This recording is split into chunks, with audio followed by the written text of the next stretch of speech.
Hello बच्चों, welcome to our channel. आज हम लोग करने वाले हैं class 9 physics in text question. Motion chapter है, एनसीईआरटी की बातें करेंगे हम लोग। इन टेक्स्ट क्वेश्चन काफ़ी अच्छे हैं एनसीईआरटी के, आपको ज़रूर सॉल्व करनी चाहिए। और अगर आप क्लास 9 में हैं तो आपको फिजिक्स के कॉन्सेप्ट स्ट्रॉन्ग रखने ही पड़ेंगे, क्योंकि यहाँ से बेसिक साइंस आपके लिए काफ़ी मायने रखता है। आगे जाके आप अगर 10th के बाद भी साइंस लेना चाहते हैं तो ये सब कॉन्सेप्ट्स आपको 11th क्लास में दोबारा मिलने वाले हैं। इसीलिए ये बेसिक है, इसको सीरियसली लेके चलो और सब कुछ नोट करो और कॉन्सेप्ट को स्ट्रांग बना लो। Basic foundation should be stronger. तो आइए देखते हैं कि पहले हमने डेरिवेशन भी कर लिया है, बहुत सारे क्वेश्चन भी हम लोगों ने किया हुआ है। नहीं किया है तो उस वीडियोस के लिंक मैं यहाँ डाल दूंगा, आप देख लेना। जो बेसिक फार्मूले हैं डिराइव कैसे होते हैं ग्राफिकल मेथड से, और जो बेसिक कॉन्सेप्ट है वो भी आप देख सकते हो। अगर आपने देख लिया है तो ये सारे क्वेश्चन आंसर आपको समझ में आएंगे। अगर पहले आपने नहीं किया ये चैप्टर तो पहले बेसिक से आपको देखना पड़ेगा। उसके लिंक में डाल दूंगा, आराम से देख सकते हो।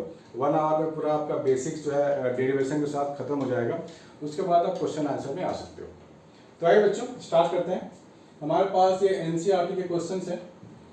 क्वेश्चन तो बहुत सारे हैं एनसीईआरटी में, तो एक एक करके हम लोग उसके डिस्कस कर लेते हैं। Distinguish between speed and velocity. पहला क्वेश्चन दिख रहा है आपको, मेरे को चेक करना पड़ता है camera. Yes, distinguish between speed and velocity, ये हमें डिस्कस करनी है। तो स्पीड, जैसा कि हम लोग पहले भी पढ़ चुके हैं कि स्केलर क्वांटिटी क्या होता है, वेक्टर क्वांटिटी क्या होता है, राइट। तो स्पीड क्या है और वेलोसिटी क्या है, इसकी जानकारी होनी चाहिए, राइट। स्पीड क्या होता है? स्पीड होता है मैग्नीट्यूड ऑफ वेलोसिटी। स्पीड को क्या बोलेंगे? Magnitude of velocity. और क्या बोल सकते हैं? Rate of change of distance भी बोल सकते हैं। क्या बोल सकते हैं? Rate of change of distance.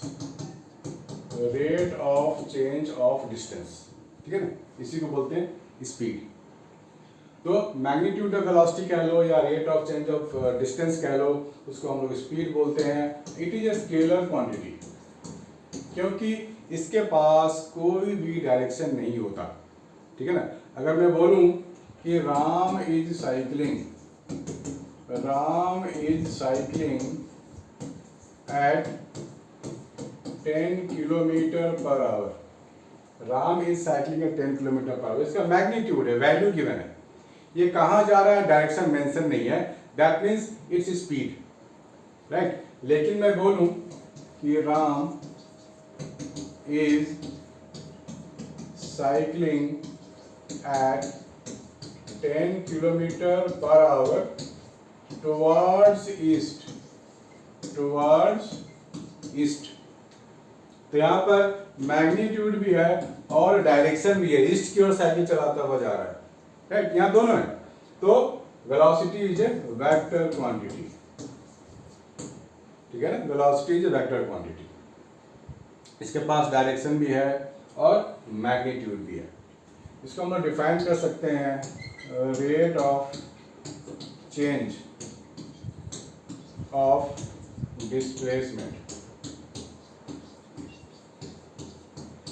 Rate of change of displacement, इसी को हम लोग बोलते हैं वेलोसिटी, ठीक है ना। ओके, तो ये सब चीजें बेसिक्स है, आपको आनी चाहिए। नहीं आती तो कोई बात नहीं, यहाँ से आप सीख सकते हो, लिख सकते हो। तो आपको लिखना जरूरी है बच्चों, पेन से लेके अपनी कॉपी में लिखना जरूरी है। जितना बच्चे लिखते हैं ना उतना उसके परमानेंट मेमोरी में जाता है और उनको ज़्यादा अच्छे से चीज़ें समझ में आती हैं, ठीक है। तो ये सब चीज़ आपको लिख के अपने एक नोट्स तैयार करनी चाहिए। Second question, under what condition is the magnitude of average velocity of an object equal to its average speed? बोला गया है कि एवरेज स्पीड और एवरेज वेलोसिटी इक्वल कब होते हैं? फॉर्मूला क्या होता है? Average speed is equal to total distance upon total time. ये बेसिक सा फॉर्मूला होता है। और एवरेज वेलोसिटी क्या होता है? Total displacement upon total time. दोनों को, ये दोनों को इक्वल होना है, यानी कि पूरे दो क्वांटिटी भी इक्वल हो जाएंगे, ये दोनों इक्वल, ये दोनों भी इक्वल, यानी कि मैं क्या लिख सकता हूं, total distance is equal to total displacement. ये दोनों अगर इक्वल हो जाए, टाइम तो इक्वल ही होते हैं ना, टाइम तो खैर इक्वल ही हो सकता है, ये दोनों अगर इक्वल हो गए तो टोटल डिस्टेंस टोटल डिस्प्लेसमेंट को भी इक्वल होना पड़ेगा। यानी कि अगर distance is equal to displacement हो जाए, क्या बोल रहा हूं मैं, अगर distance is equal to displacement हो जाए तो आपका एवरेज स्पीड और एवरेज वेलोसिटी दोनों सेम होंगे। चलो एक एग्जांपल ले लेते हैं ना, एक एग्जांपल ले लें। पहले ए पे था कोई पार्टिकल, वो बी पे चला गया, ए से बी चला गया, ठीक है ना, और डिस्टेंस है मान लो 10 किलोमीटर और टाइम लगा 1 आवर या 2 आवर ले लो। ए से बी तक जाने में टाइम लगा 2 आवर, तो हम लोग यहाँ पे क्या लिख सकते हैं, एवरेज स्पीड।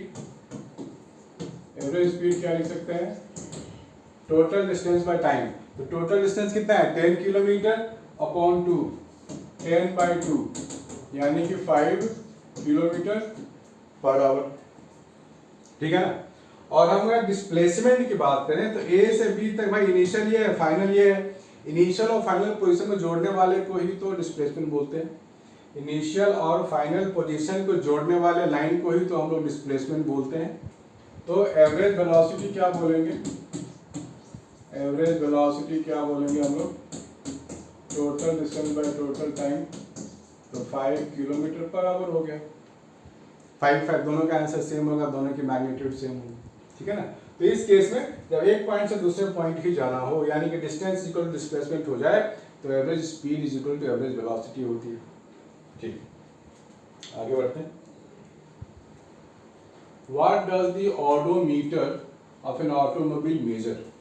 ओडोमीटर, भाई ओडोमीटर तो स्पीड बताता है ना, उसमें मेंशन होता है, आपके जैसे स्पीड बढ़ाओगे तो वो उसका जो निडिल है वो डिफ्लेक्ट करेगा, तो लिखो स्पीड, ये हमारे को स्पीड बताता है, ठीक है, ओके।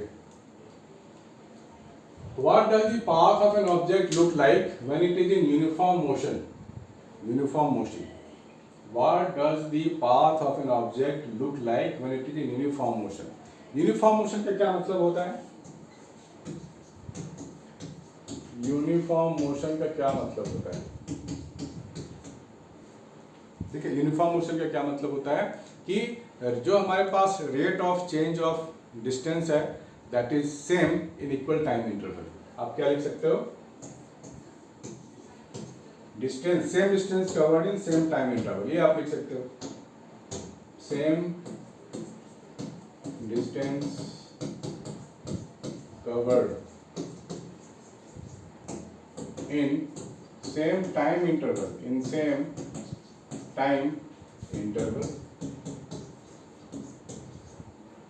यूनिफॉर्म मोशन का मतलब same distance covered in same time interval, ठीक है। कोई पार्टिकल मान लो ए से बी तक गया, 10 सेकंड में गया होगा मान लो, तो डिस्टेंस कितना है 1 मीटर, तो अगले 1 मीटर में भी, अगले 1 मीटर में भी ये 10 सेकेंड टाइम लेगा, तो इसको यूनिफॉर्म मोशन बोलेंगे ना, 1 मीटर 10 सेकेंड, ठीक है।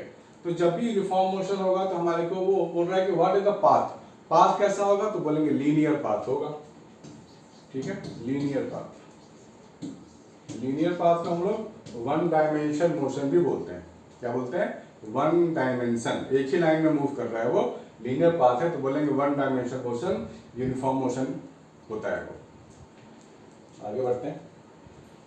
During an experiment a signal from A spaceship reached the ground station in 5 minutes।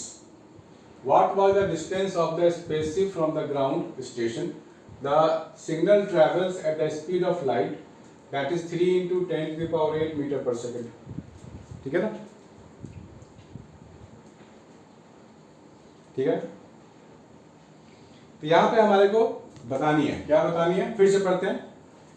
During experiment a signal from A spaceship reached the ground station in 5 minutes। ये मान लो ground station है और spaceship है ये, यहाँ से सिग्नल ग्राउंड तक आने में 5 मिनट लग रहा है, time 5 minute. What was the distance of the spaceship from the ground station, और बोला गया है द सिग्नल ट्रेवल्स की स्पीड गिवन है, यहाँ से यहाँ तक की जो डिस्टेंस है वो d है और स्पीड भी तो गिवन है 3 × 10⁸ मीटर पर सेकेंड। आपको थोड़ा यूनिट पे ध्यान देना पड़ेगा, किस पे, यूनिट पे। यहाँ मीटर पर सेकेंड है और यहाँ टाइम मिनट में है, यहाँ सेकेंड है यहाँ मिनट है, तो यूनिट शुड बी यूनिफॉर्म। यहाँ सेकेंड है तो यहाँ भी सेकेंड होनी चाहिए, यहाँ मीटर होता तो बोलते यहाँ भी मिनट होनी चाहिए, मिनट मिनट आर यानी तो सेकेंड सेकेंड, ये दिस शुड बी मेंटेन्ड। यहाँ पर सेकेंड है तो यहाँ भी सेकेंड होनी चाहिए, तो आप क्या करोगे 5 × 60 करोगे, राइट, सेकेंड्स में चेंज करने के लिए। मिनट को मल्टीप्लाई कर दो 60 से, so we will get seconds, 300 second. Time कितना लगेगा, 300 सेकेंड्स यहाँ से यहाँ तक पहुंचने में। तो फॉर्मूला क्या होता है, speed is equal to distance upon time. Speed क्या है, 3 × 10⁸, डिस्टेंस d है और टाइम क्या है 300, ठीक है ना, 300 है हमारे पास। तो यहाँ से d क्या हो जाएगा, 3 × 10⁸ × 300, 339 900 हो गया ये, 900 × 10⁸, यानी कि 9 × 10⁻10, ये 2 जीरो है ना, ये 2 जीरो इसके साथ चला गया तो 8 + 2 10 हो गया, 10 पे पावर 10, डिस्टेंस मीटर में लिखेंगे, ये यूनिट लिखना जरूरी है नहीं तो मार्क्स कट जाते हैं, इसको नोट करो फिर आगे बढ़ते हैं। आगे बढ़ते हैं बच्चों और क्वेश्चन नंबर 6 की ओर बढ़ते हैं, देखते हैं 6 क्वेश्चन में क्या है। 1 है, ये अगला इंटेक्स्ट है, पहला सेट खत्म हो गया, ये दूसरा सेट है। When will you say a body is in uniform acceleration? कब बोलेंगे कि यूनिफॉर्म एक्सेलरेशन है और नॉन यूनिफॉर्म एक्सेलरेशन है, ठीक है ना। देखो एक्सेलरेशन का क्या मतलब होता है, acceleration is a vector quantity. क्या है एक्सेलरेशन, एक वेक्टर क्वांटिटी है, चलो अच्छी बात है। तो जब हम एक्सेलरेशन की बात करेंगे तो लिखेंगे rate of change of velocity, rate of change of velocity, ठीक है। यानी कि जो एक्सेलरेशन होगा वो हो जाएगा v-u टाइम, ठीक है। तो बोला कि यूनिफॉर्म एक्सेलरेशन क्या होता है, जब rate of change of velocity, जब वेलोसिटी जो चेंज कर रहा है उसका रेट अगर सेम हो जाए तो हम लोग बोलेंगे this is an uniform acceleration, ठीक है। और देखो जब भी हम वेक्टर्स को डील करते हैं तो डायरेक्शन की भी जरूरत पड़ती है ना, डायरेक्शन भी तो होनी चाहिए। तो यूनिफॉर्म एक्सेलरेशन का मतलब है कि हमारे पास जो मैग्नीट्यूड है और डायरेक्शन है वो सेम रहनी चाहिए, ठीक है ना।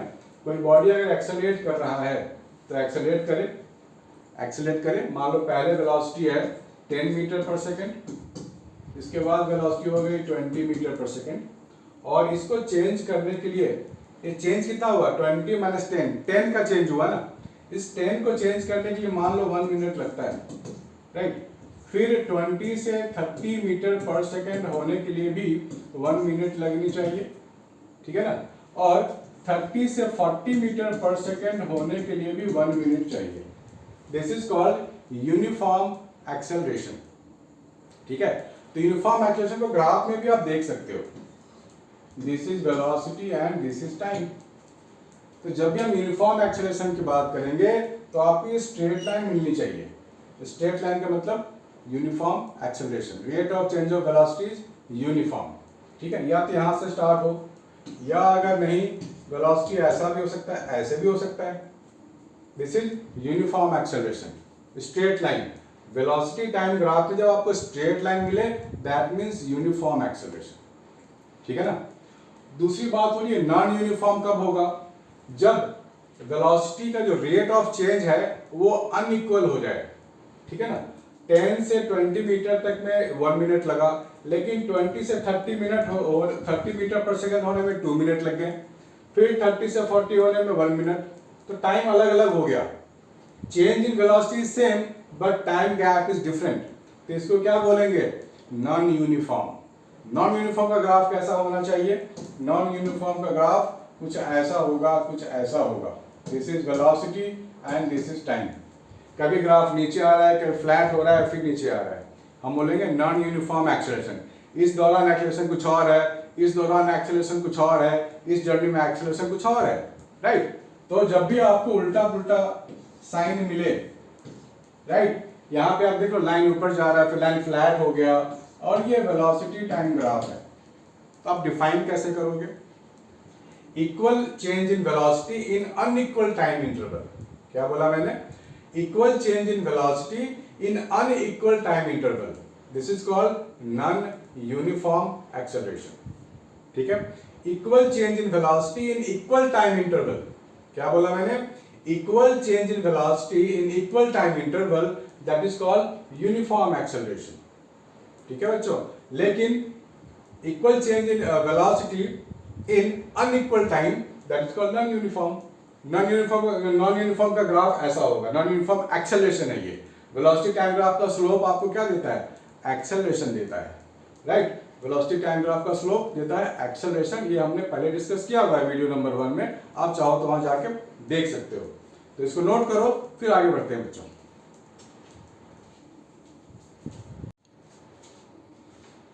हाँ, तो हमने क्वेश्चन नंबर 1 को कर लिया है, समझ लिया है। तो क्वेश्चन नंबर 2 की ओर बढ़ते हैं कि हमारे पास बहुत सारे इन टेक्स्ट क्वेश्चंस हैं जो एनसीईआरटी के अंदर के क्वेश्चंस हैं, क्योंकि बहुत सारे बच्चे इग्नोर कर देते हैं एनसीईआरटी के अंदर के क्वेश्चन, लेकिन वो सब एग्जाम्स के लिए बड़े इंपॉर्टेंट है। उनको सॉल्व करो, आपके कॉन्सेप्ट भी स्ट्रांग हो जाएंगे। ठीक है बच्चों, नेक्स्ट है, a bus decreases its speed from 80 kilometre per hour to 60 kilometre per hour in 5 seconds. Find the acceleration of the bus. आपको क्या बोला गया है? Find the acceleration of the bus. चलो देखते हैं। यहाँ पे आप ध्यान से देखो, ये 80 किलोमीटर पर आवर, ये 60 kilometre per our. Kilometre per our है ना, ये टाइम आवर में है, डिस्टेंस किलोमीटर, यहाँ लेकिन टाइम सेकंड्स में है। ठीक है, आप एक काम करो, किलोमीटर पर आवर को मीटर पर सेकंड में चेंज कर लो, आपके लिए बहुत ही अच्छा होगा। क्योंकि जब भी आपके पास किलोमीटर अपॉन आवर होगा, आप मल्टीप्लाई करो 5/18 से, तो आपको मिल जाएगा मीटर पर सेकंड। किलोमीटर अपॉन आवर है, इसको मल्टीप्लाई करो 5/18, 18 है, ये 18 है, ये 18 है, तो आपको क्या मिलेगा? मीटर पर सेकंड मिलेगा। चलो अच्छी बात है। तो मेरे पास है 80 किलोमीटर पर आवर, इसको मल्टीप्लाई करो 5/18 से, तो ये क्या मिलेगा? मीटर पर सेकंड में मिलेगा। तो 9×2 हो गया, ये 42 हो गया। ठीक है ना, 40 × 2 80, 9×2, ये हो जाएगा 200/9 मीटर पर सेकंड। ठीक है, ओके, अच्छी बात है। 60 किलोमीटर, 60 वाले को भी मल्टीप्लाई करो 5/18 से, 3 6 10 6, ये हो जाएगा 50/3 मीटर पर सेकंड। 50/3 मीटर पर सेकंड, ये आपको मिल गया वेलोसिटी। ठीक है ना, ये इनिशियल है, ये फाइनल है। फाइंड द एक्सेलरेशन, तो हम लोग ये फॉर्मूला लगा लेंगे ना, v = u + at, क्योंकि यही फॉर्मूला सूट करता है। मेरे पास इनिशियल वेलोसिटी है, फाइनल वेलोसिटी है और टाइम है। मेरे पास क्या क्या गिवन है? इनिशियल वेलोसिटी है, फाइनल वेलोसिटी है और टाइम है। तो इनिशियल वेलोसिटी, फाइनल वेलोसिटी और टाइम, तो ये निकाल लेंगे। 80 से 60 हो गया, पहले जो स्पीड है वो 80 है, तो 80 वाले को तो हमने कन्वर्ट कर लिया। फाइनल 50/3, 50/3 क्या है? फाइनल। तो 50/3 = 200/9 + a, और टाइम है 5 सेकेंड्स। ठीक है, यहां से काम करते हैं। 50/3 - 200/9, that is equal to 5a। ये हो गया, इसको आप करो इंटू 3, इसको भी आप करो इंटू 3, ये हो जाएगा 150/9 - 200/9, that is equal to 5a। तो 150 - 200, ये हो गया -50/9, इज इक्वल टू 5a। यहाँ तक तो ठीक है। ये 5 अब नीचे आ जाएगा, राइट। ये 5 कहाँ आ जाएगा, यहाँ आ जाएगा।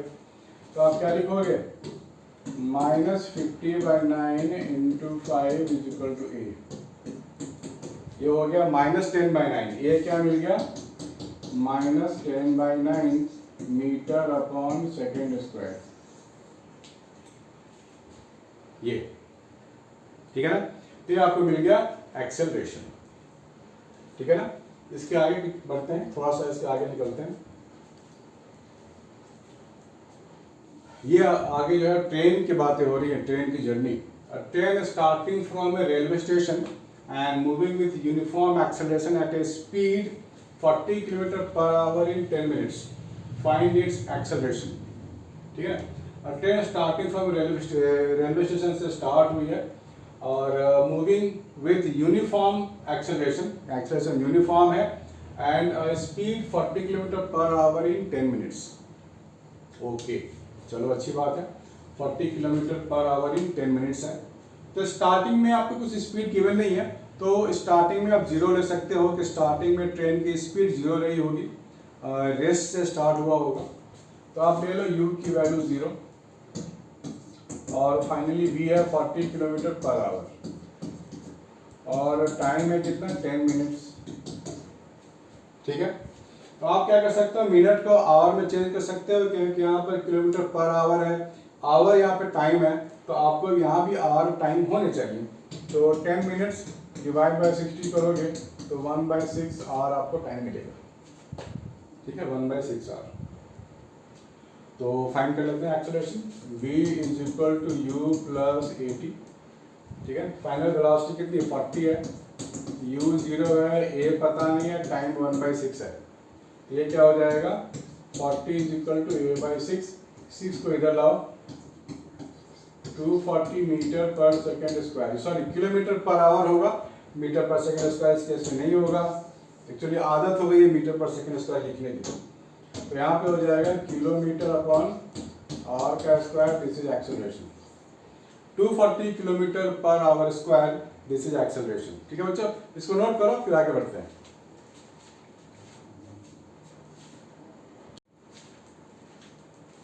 तो बच्चों कुछ क्वेश्चंस अभी बचे हैं, उसको भी फिनिश कर डालते हैं जल्दी जल्दी, आप ध्यान से देख लो। What is the nature of the distance time graph for uniform and non uniform motion of an object. ध्यान से पढ़ना है पहले। What is the nature of the distance time graph for uniform and non uniform motion of an object. देखें graph draw करके, पहले तो आप एक्सिस ड्रॉ कर लो ऐसे, राइट। ये है डिस्टेंस और ये है टाइम। तो यहाँ पर थोड़ा सा आपको दिखाना पड़ेगा कि नॉन यूनिफॉर्म यूनिफॉर्म क्या होता है। तो मान लेते हैं कि चलो t0 पे पार्टिकल यहाँ से ओरिजिन से स्टार्ट हुआ, कुछ टाइम के लिए ऐसे चला, मतलब ये टाइम आप मान लो 2 सेकेंड है suppose, time in seconds and distance in metres. उसके लिए ये डिस्टेंस हम मान लेते हैं 4 मीटर।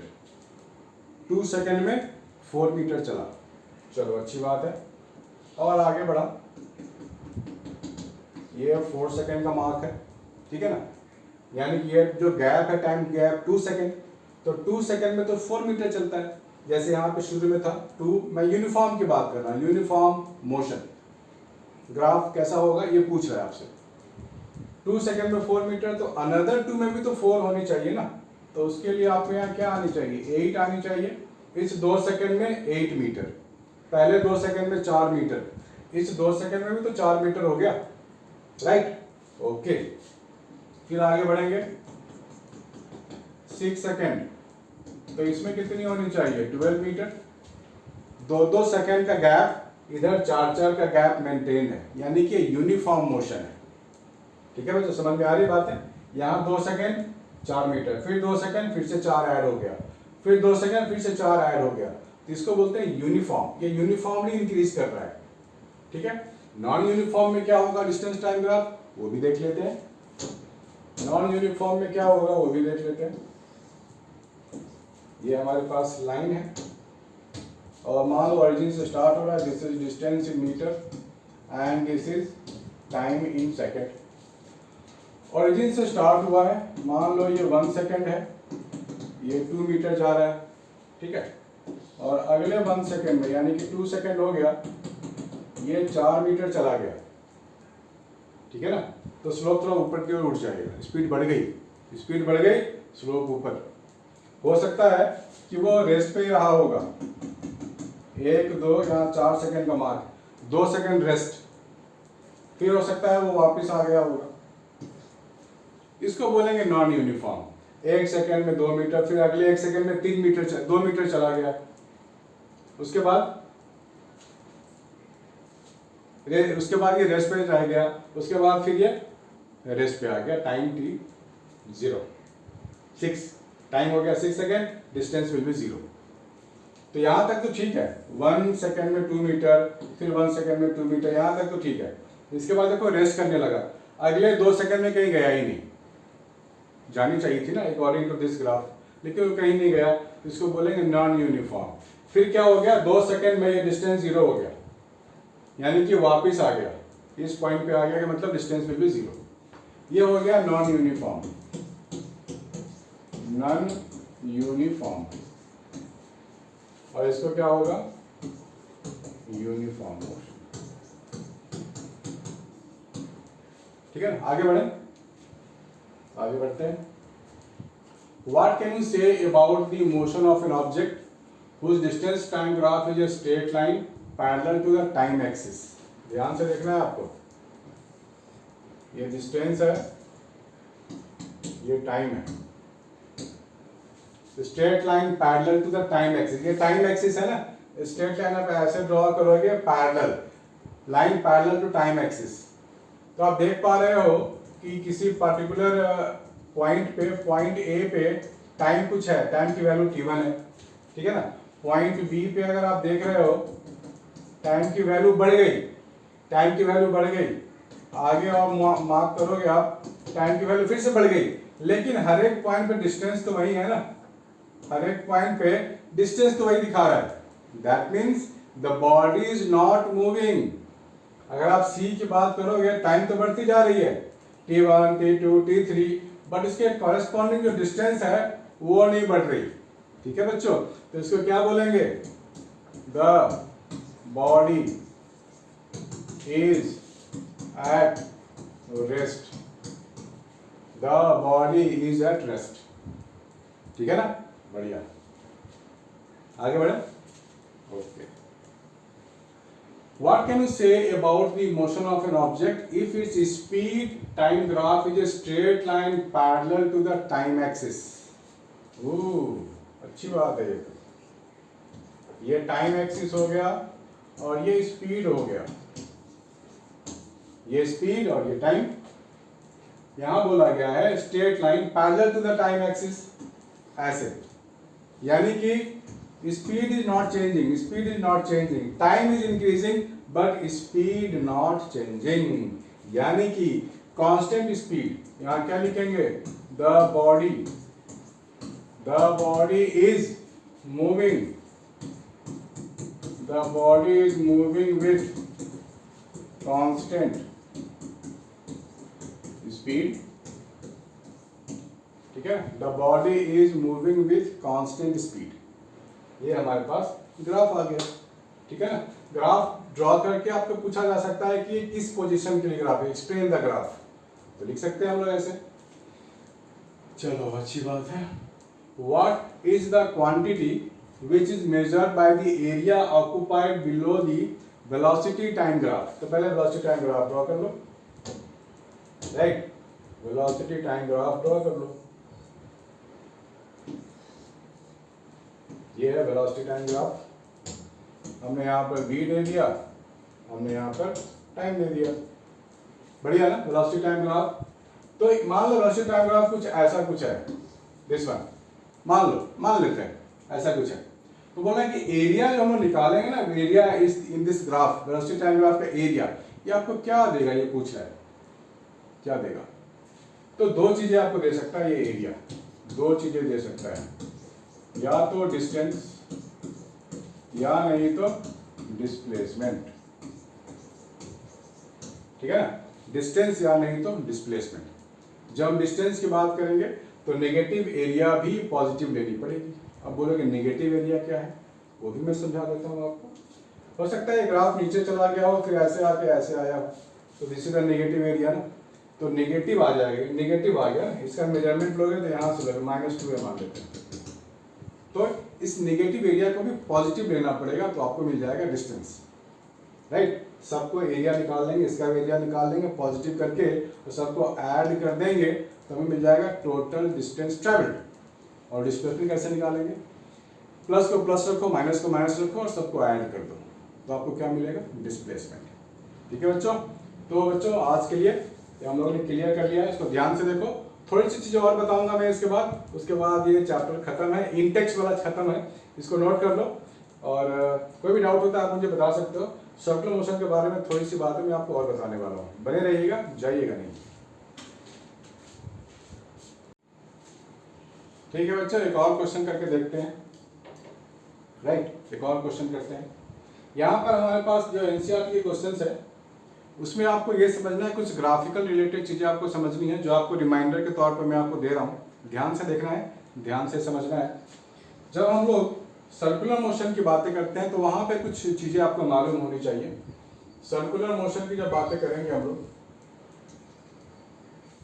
तो कोई ऑब्जेक्ट है, मान लो ये कोई ऑब्जेक्ट है, राइट, इसकी कुछ वेलोसिटी है v, तो यहां पर ये वेलोसिटी, यहां पे ऑब्जेक्ट आएगा तो इसकी वेलोसिटी चेंज हो गई। ठीक है, देखो यहाँ पर क्या है, मान लो स्पीड है 2 मीटर पर सेकेंड, यहाँ भी स्पीड है 2 मीटर पर सेकेंड। इस कांस्टेंट स्पीड से मूव कर रहा है, speed is constant but velocity is not constant. ध्यान से सुनना बच्चों, क्योंकि देख रहे हो हर एक पॉइंट पे जो इसकी डायरेक्शन है वो चेंज हो जा रही है। इस पॉइंट पे है तो इधर, इस पॉइंट पे है तो इधर, इस पॉइंट पे है तो इधर, हर एक पॉइंट पे डायरेक्शन क्या अलग अलग हो जा रहा है। तो क्या बोलेंगे, डायरेक्शन जब चेंज करता है that means velocity changes.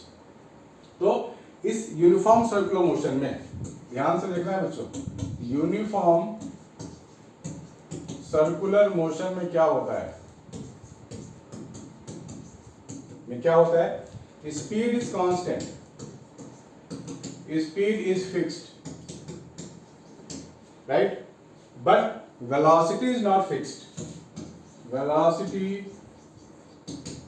is not fixed, not constant। क्यों, क्योंकि डायरेक्शन देखो इधर है, इस पॉइंट पे इधर है, इस पॉइंट पे इधर है, इस डायरेक्शन की वजह से वेलोसिटी इज नॉट कांस्टेंट। ठीक है ना। एक्सेलरेशन की बातें कर लेते हैं।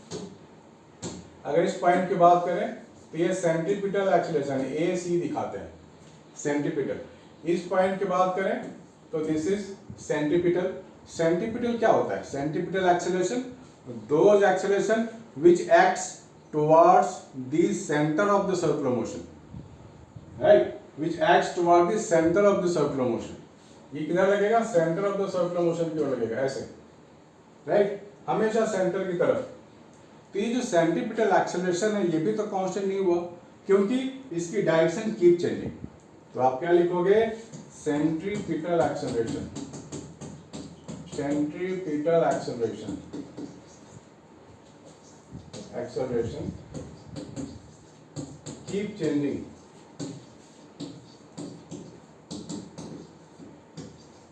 At every point. क्या चेंज हो रहा है, डायरेक्शन ही चेंजिंग, है ना।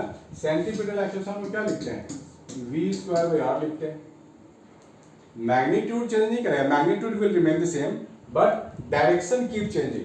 तो overall centripetal acceleration keep changing because centripetal acceleration is an vector quantity. अगर एक भी चीज चेंज करे या मैग्नीट्यूड चेंज करे या डायरेक्शन चेंज करे तो हम लोग बोलेंगे पूरा सेंट्रीपिटल एक्सेलरेशन चेंज हो रहा है।